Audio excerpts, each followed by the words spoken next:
Hey everyone, welcome back to our channel. If you're new here, please subscribe. I'd really love that. If you're returning, how you doing?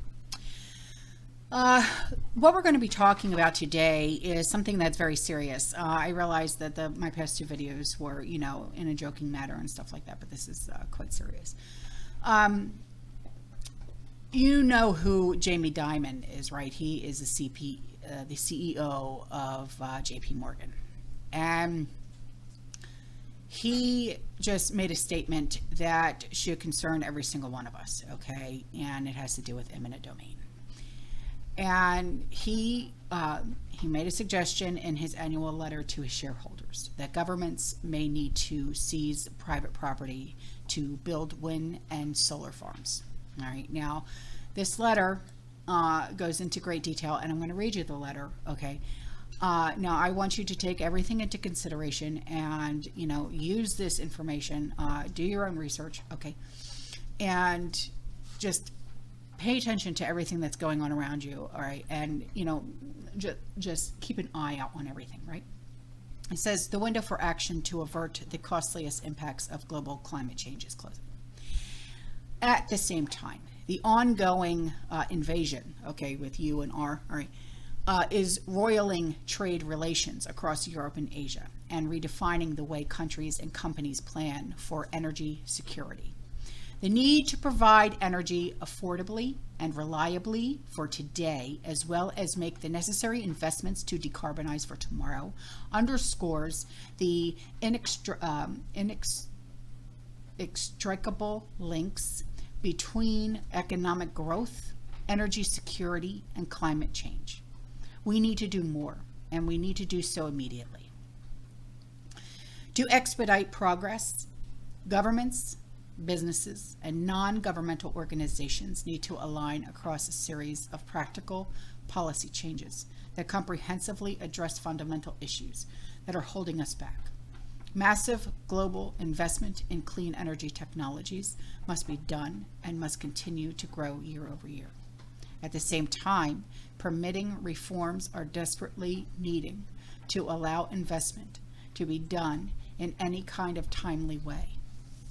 We may even need to evoke eminent domain.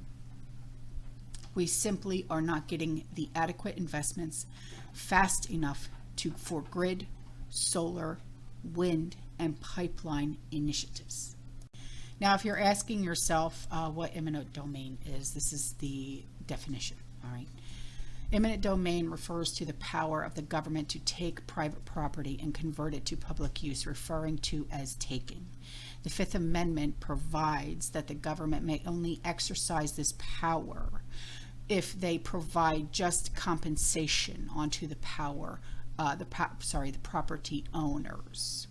A taking may be the actual seizure of property by the government, or the taking may be in the form of regulatory taking, which occurs when the government restricts a person's use of their property to the point of it constituting a taking. Now back to the letter.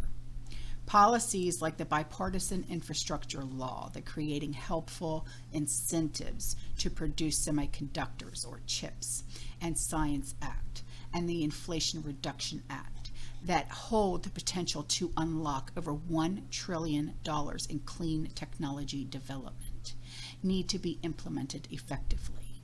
The upside is undeniable.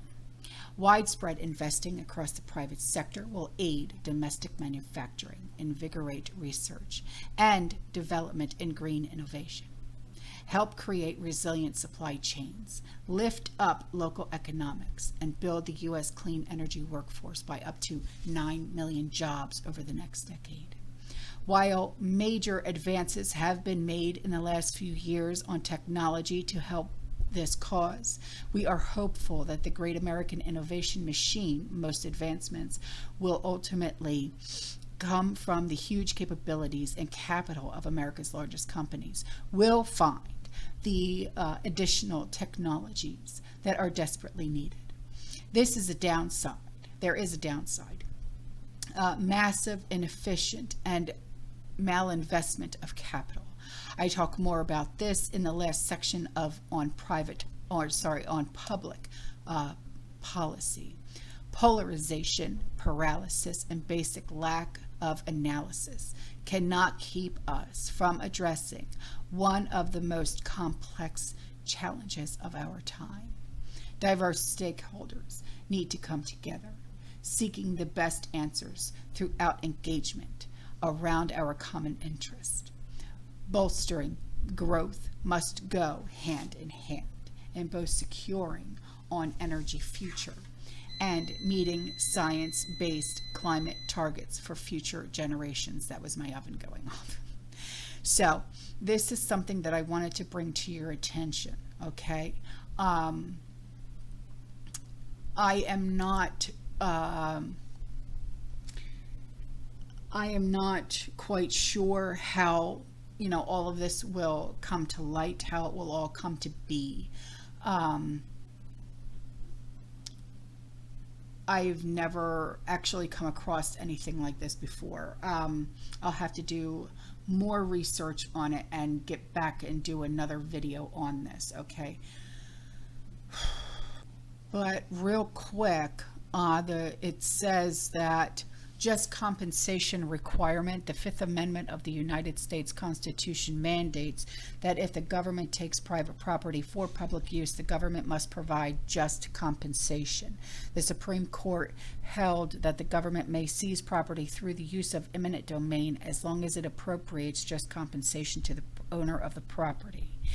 The Supreme Court clarified that the government engages in a taking and implements a permanent physical occupation of the property. It must provide the property owner with just compensation, even if the area is small and the government's use does not greatly affect the owner's economic interest.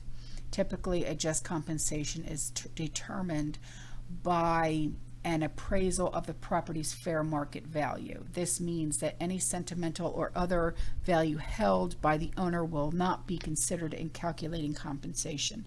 Depending on the size and unique nature of the land, calculating the market value of property can be quite complex. Generally, one determines the fair market value by looking at the sales of similar property to that being taken. In many circumstances, there may not be similar sales under current market conditions to compare with. The property may have some complex considerations such as leasing value that may be considered. This all can make the valuations for fair market value challenging. Okay. And then it goes on and on and on and on and on. But like I said, I will do more research and get back to you guys in another video. All right, but I just wanted to let you guys know what they are discussing now. All right, guys, I'll see you in the next one. All right, you stay safe, you stay positive, you keep prepping. And as always, try to fear less.